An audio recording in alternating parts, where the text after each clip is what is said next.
can only screen people so much. Doug Larson says he had no idea a double murder suspect was booking a room in his Grove neighborhood home through hospitality website Airbnb. He didn't stay here one night. I mean, as soon as he arrived, the police came. St. Louis police arrested Carlton Henderson, a man wanted for the nearly 30-year-old execution-style killings of 2 men in Boston. He aroused suspicion of some neighbor who called the police, who know me around here, you know, and they were concerned that somebody was breaking into my house. News 4 talked to the man who made the call to alert officers. I didn't know he had those cases against him.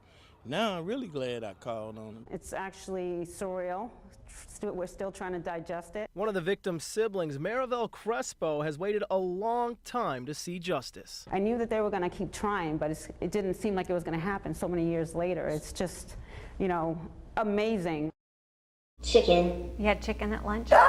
14-year-old Chandler White is a special needs student at Wilbur Trimpe Middle School. Out of the 2,500 children enrolled in Bethalto schools, 400 are involved in some form of special education. Here we are, it's the end of April. We've received not one dime for special education, not one dime for transportation. Bethalto Superintendent Dr. Jill Griffin's district is one of 4 across Madison County being reviewed by the state after appearing on the financial watch list. They could soon see an oversight panel implemented if the Board of Education decides they're in dire straits. They have to pay us the revenue that they owe us in order for us to do a better job. Dr. Griffin says the district cut $2.2 million in spending and took out a $2 million line of credit just to make payroll after not receiving $1.8 million in funds.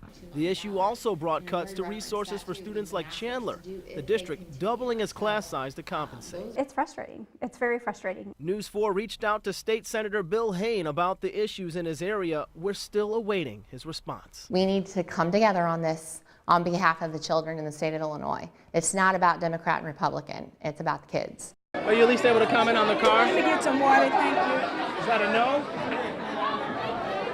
I'm asking seriously. Turn your camera. No answer from Allerton's newly sworn-in mayor, moments after scrubbing the only item on tonight's agenda, asking the public to buy her a new car. It's a slap in the face to these taxpayers out here. This is not right. Really, me personally, I don't care. That's all up to her. But isn't it your money that you work hard for? Yeah. Looks like you just got off work. I did. But I mean, shoot, I don't care. Car or not, Mayor Reed may not have her title for long. She's facing felony charges for voter fraud and could be removed from office by a judge. In fact, she was in 2014 after pleading guilty to smuggling a cell phone into jail for one of her relatives. I have 7 kids. And so you probably got better things you can spend your money on. Yes, sir. Pampers, milk, all that. Allerton native Mario McCarkle believes taxpayer money should be spent on improving the village's infrastructure. Stop signs, sidewalk for the kids, build something for the kids so we can do instead of walking these streets every day. Startling footage of a dumpster fire burning bright on the 4th of July. A very long time to get here.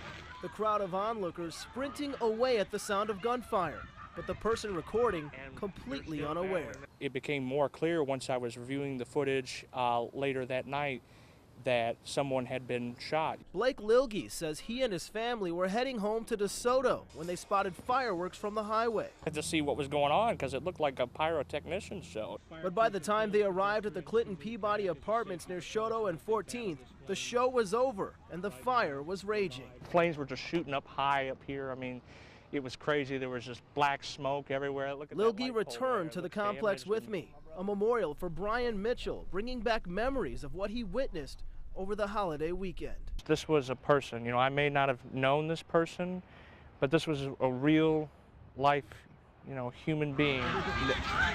The 29-year-old father of one with another child on the way was shot in the stomach. He was rushed to the hospital where he later died.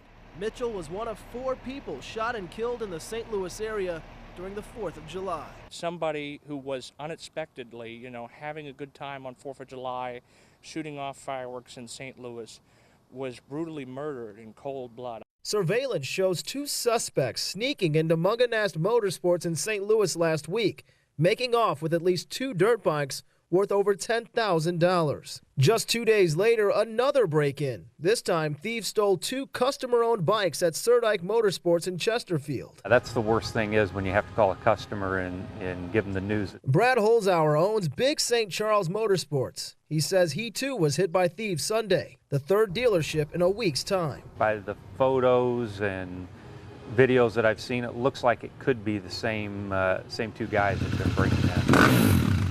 Holzhauer tells News 4 a white Chevy pickup truck similar to the one seen on Surdike's surveillance was used to steal a trailer and 2 of his customers' sport ATVs worth around $5,000 each. They're not going to stop, so somebody needs to catch them. As a result of Sunday night's break-in and thefts, Big St. Charles is taking new security measures in order to ensure that doesn't happen again.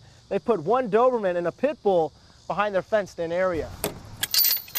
Besides the dogs, Big St. Charles is also installing a more advanced security system. It'll be Fort Knox by the end of the week. There's $8 in quarters. While other teens are out enjoying summer break, Now you know what to give them, right? Elizabeth Cook is working hard this holiday weekend. She's selling all her old stuff to help her little sister. My sister means everything to me. 11-year-old Catherine Cook's been battling an aggressive brain tumor. But after 2 years of treatment, doctors say there's nothing more that can be done.